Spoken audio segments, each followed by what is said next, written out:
দর্শক আপনারা দেখতে পাচ্ছেন আমাদের আহনমার স্টুডিওতে আবারও গিষ্টু সেলিমকে আমরা নিয়ে আসলাম।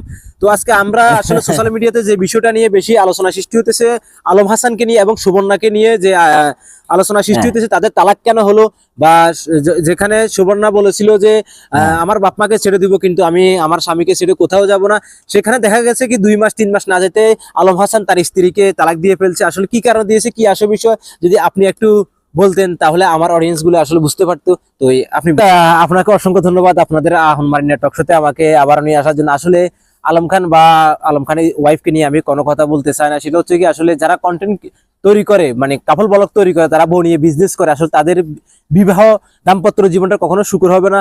এবং আপনাকে আলম হাসানের আগে আর আগের একটা ঘটনা আমি আপনাকে বলি যে ইমরান তালুকদার এবং তার ওয়াইফকে নিয়ে একটা সমস্যার কারণে তার ওয়াইফ কিন্তু ছেড়ে চলে গেছে তাকে, তারপরে যা হোক যে বাবক নিয়ে আসছে, এরকম হাজার আছে কাহিনী। আসলে সবকিছু তো আর ভিডিওতে বলা সম্ভব না। তো তো দেখবেন আসলে তারা কিন্তু আসলে আপনার ব্যক্তিগতভাবে তারা সুখী কখনো হতে পারে না, কথা কিছু বুঝছেন।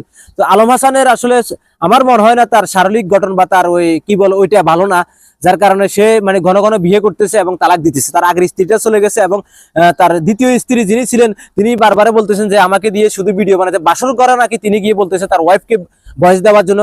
এরকম একটা আমরা ভিডিও তার ওয়াইফের দেখছিলাম যে বলতেছে ভিডিওতে ভয়েস দেওয়া যায়, এবং ভিডিওতে ভয়েস কেন না দেয় না, সে তাকে অত্যাচার করছিল, মারধর করতেছিল, এটা তার নিজ মুখের কথা শুনেছিলাম আমি কয়েকটা ভিডিওতে।